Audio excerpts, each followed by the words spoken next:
Connective tissue.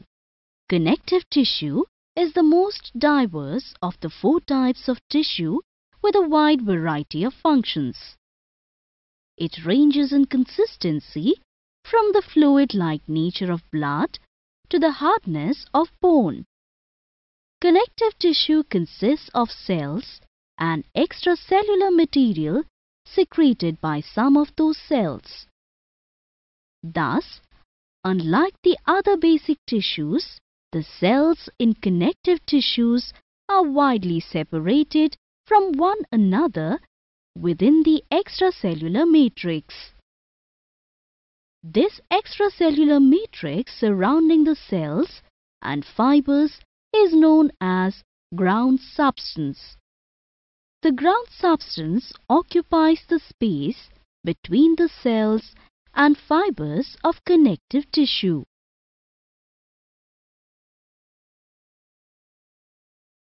Types of connective tissue.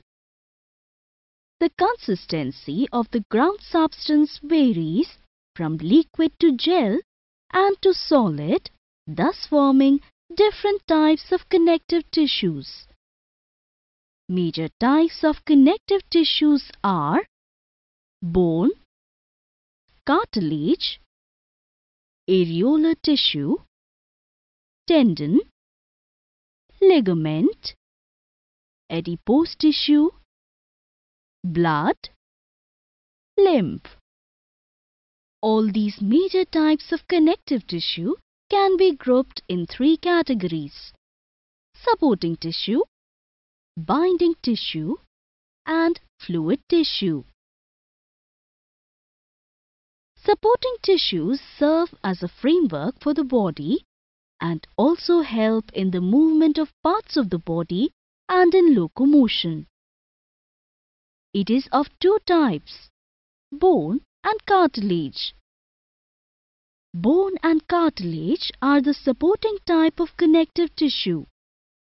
Bone is a rigid connective tissue that has a matrix of collagen fibers embedded in calcium salts. Most of the skeletal system is comprised of bone.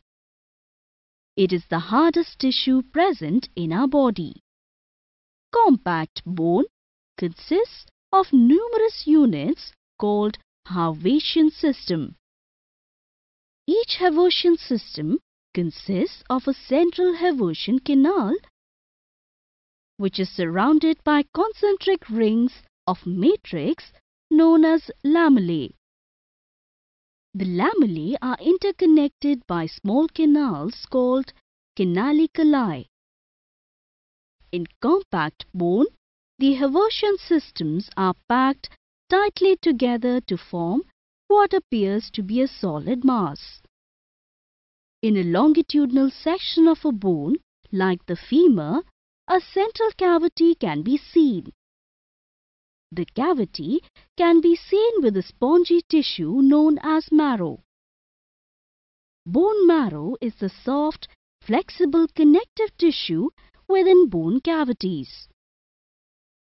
Bone marrow functions are primarily to produce blood cells and to store fat. Bone marrow is richly supplied with a large number of blood vessels. There are 2 categories of bone marrow tissue: red marrow and yellow marrow. On average, bone marrow can generate hundreds of billions of new blood cells every day. Cartilage is another supporting type of connective tissue with an abundant number of collagen fibers in a rubbery matrix. It is both strong and flexible, so it provides support as well as cushioning. It is found between the discs of the vertebrae in the spine. Ribs join the breastbone or sternum via cartilage. It also gives the shape to nose and external ears. It is made up of large cartilage cells called chondrocytes, which are trapped within the matrix. The chondrocytes sit in small cavities known as lacunae. Collagen fibers are also present in the matrix. Next category of connective tissue is of binding tissues. These tissues serve to connect the different organs or different parts of an organ together. Areolar connective tissue is the most widespread connective tissue of the body. It is used to attach the skin to the underlying tissue. It also fills the spaces between various organs and thus holds them in place as well as cushions and protects them. It also surrounds and supports the blood vessels. The collagen fibers, which are wavy in shape, are present in association with elastic fibers. They are arranged in a particular pattern but run in all directions and form a loose network in the intercellular material. In both tendons as well as ligaments, the collagen fibers of a tough, fibrous connective tissue are densely packed. They are arranged in parallel with almost no intercellular substance in between. This type of tissue is found in ligaments, which link bone-to-bone at joints, and in tendons, which connect between bones to muscles. The fibers are designed to withstand tension and are capable of exerting a pulling force. Most of the strength of these fibers is due to the vertical arrangement of densely packed collagen fibers. When adipocytes cells, which are specialized to store fat, are found throughout loose connective tissue, the tissue is known as adipose tissue. The cells of adipose tissue are characterized by a large internal fat droplet. When seen through a microscope, adipocytes contain a single, large lipid inclusion surrounded by a thin layer of cytoplasm. It forms an insulating layer under the skin which helps regulate body temperature. Its main role is to store energy in the form of fat, although it also cushions and insulates the body. Blood and lymph are two extremely important fluids involved in transport and body defense. Blood flows in blood vessels and lymph flows in lymphatic vessels. Although blood is a fluid, it must be seen as a connective tissue which consists of a ground substance, blood plasma and cell elements, blood corpuscles. Plasma is a yellowish, straw-colored liquid which consists mainly of water. The other 10% of the blood plasma consists of dissolved substances which include nutrients such as glucose, fats, amino acids and vitamins. Erythrocytes are small, round, biconcave discs which float in the blood plasma. They are actually yellowish in color, but when present in large numbers they are red. Each adult red blood cell represents a cell without a nucleus, which is surrounded by a thin elastic membrane. Leukocytes are of irregular shape with a definite nucleus. They are slightly translucent and nearly colorless. Thrombocytes, blood platelets, are small, colorless fragments which are not true cells but are cytoplasmic pieces of large cells found in red bone marrow. Lymph tissue, which mainly consists of dense accumulation of lymphocytes, is widely distributed in our body like blood. Macrophages, along with the lymphocytes, form this tissue. Macrophages and lymphocytes help eliminate invaders by engulfing foreign materials and initiating the immune response. Muscular and nervous tissue. Human body is composed of 4 basic types of tissues: epithelium, connective, muscular and nervous tissues. These tissues vary in their cellular composition and their function. Epithelium lines and covers the surfaces. Connective tissue protects, supports and binds the organs. Muscular tissue produces movement. Nervous tissue receives stimuli and conducts impulses. We know that living organisms can move on their own and their organs are moved voluntarily or involuntarily. The movements are possible due to the presence of muscular tissue in our body. This tissue provides us an ability to relax and contract to bring about movement in various parts of the body.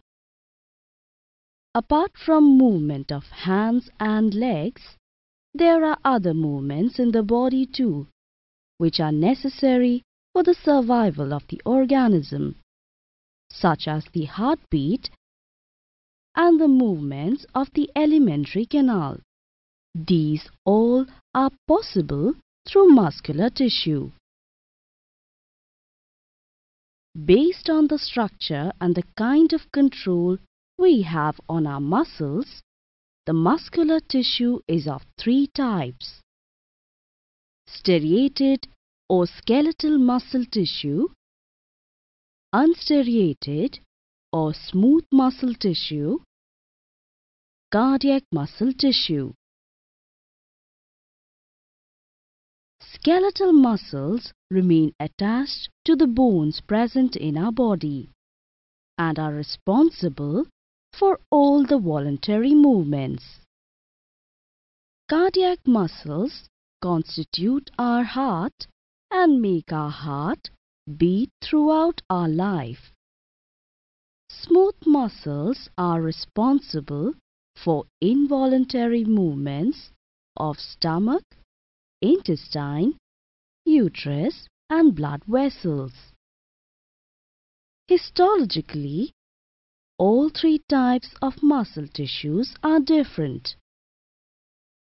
The fibers of skeletal muscle and cardiac muscle show banded appearance, whereas smooth muscle fibers do not have bands and exhibit plain texture. Striated or skeletal muscle tissue. Skeletal muscle is the most abundant tissue in the vertebrate body. These muscles are attached to our bones and thus named as skeletal muscles. Each set of skeletal muscles is made up of thousands of cylindrical muscle fibers. Each muscle fiber further contains a set of myofibrils that are stacked lengthwise and contains many nuclei. Each Myofibril is made up of bundles of thick myosin filaments and thin actin filaments. Due to repeated presence of actin and myosin filaments, skeletal muscle fibers look striated. Skeletal muscles are responsible for voluntary movement. Functions of striated or skeletal muscle tissue. Skeletal muscles cover your skeleton, giving your body its shape. Skeletal muscles are under voluntary control, which means you consciously control what they do. Skeletal muscles function in pairs to bring about the coordinated movements, like movement of the limbs during playing or cycling, bending of the trunk, movement of jaw, movement of eyeballs, etc. Skeletal muscles are directly involved in the breathing process also. There are two sets of muscles attached to ribs that help you breathe in and out: unstriated or smooth muscle tissue. Smooth muscle is made up of single, spindle-shaped cells, each having a single large oval nucleus. These cells are pointed at their ends, and each cell is filled with a specialized cytoplasm, the sarcoplasm, and is surrounded by a thin cell membrane, the sarcolemma.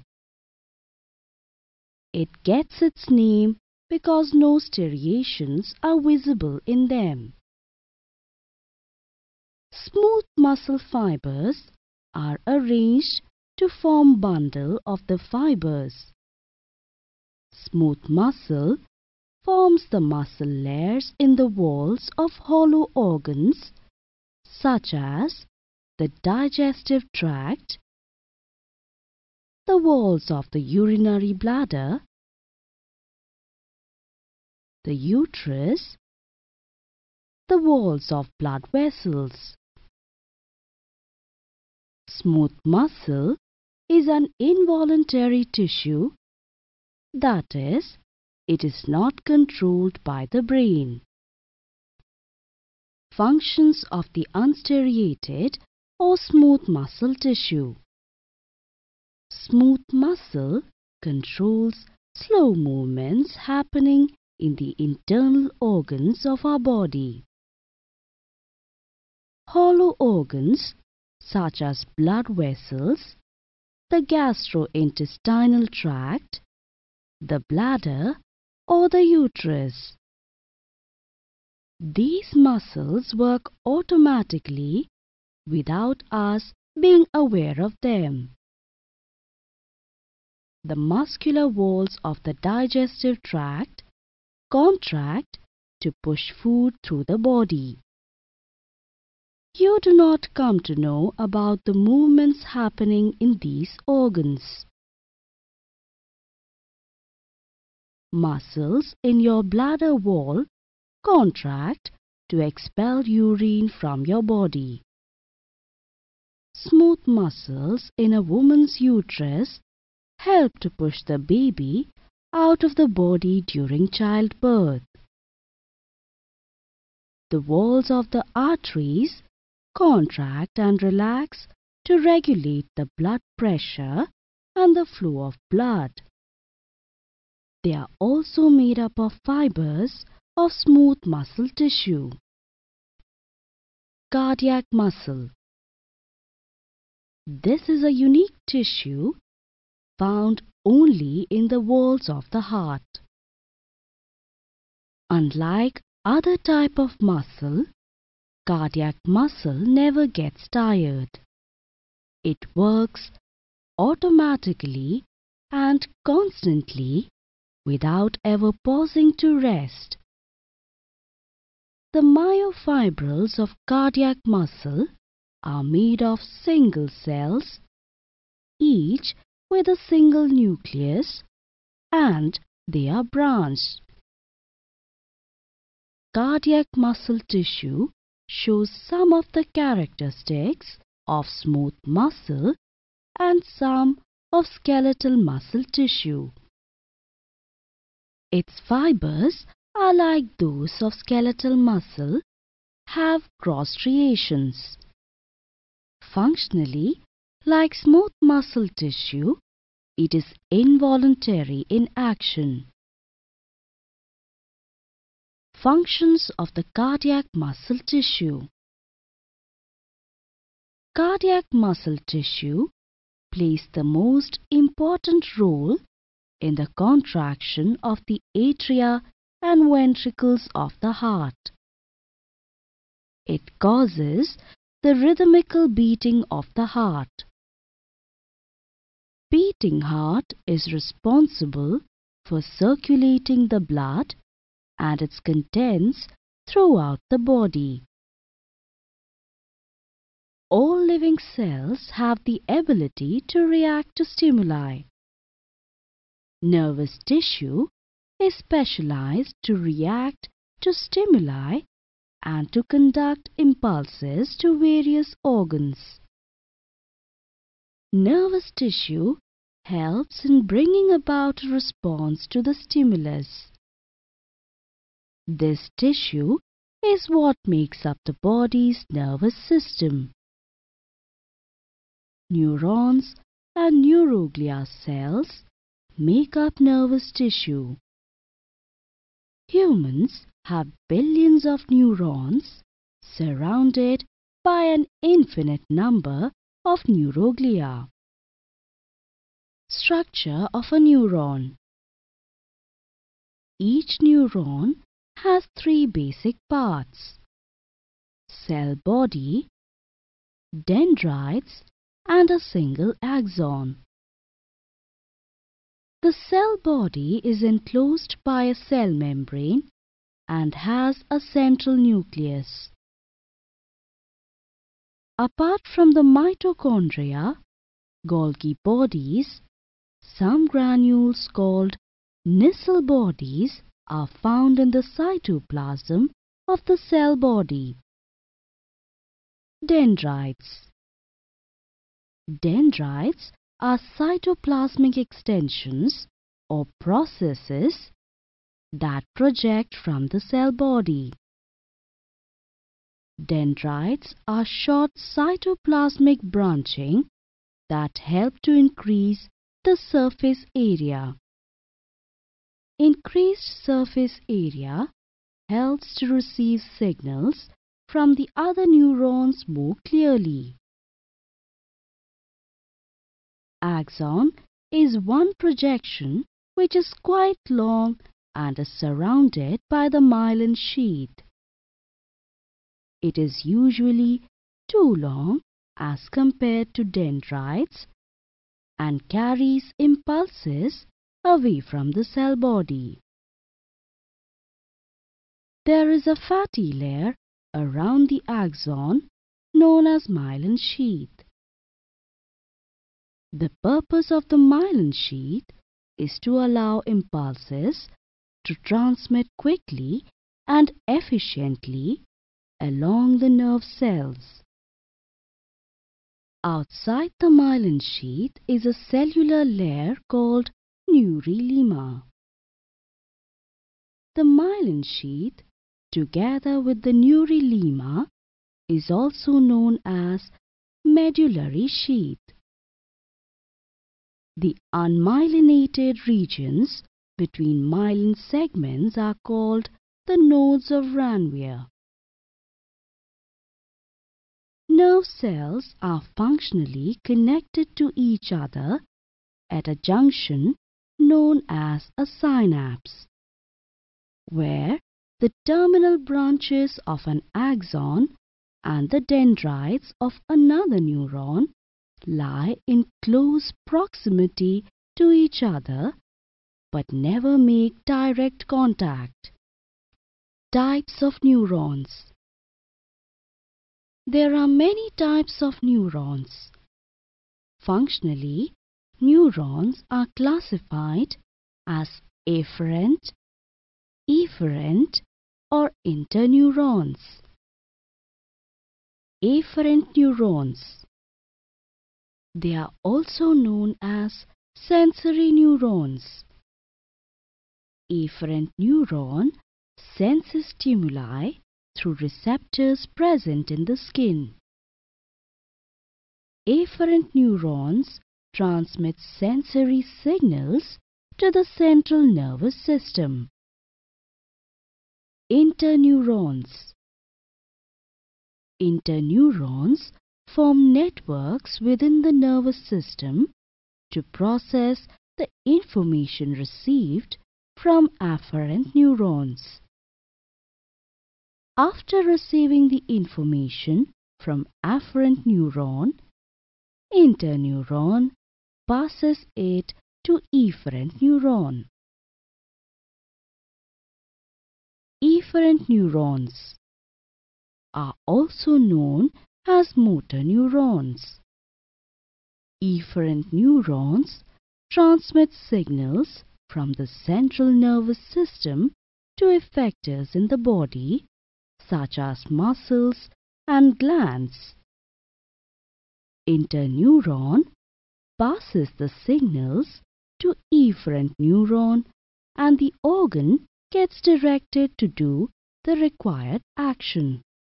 Neuroglia cells do not conduct nerve impulses, but instead they support, nourish and protect the neurons.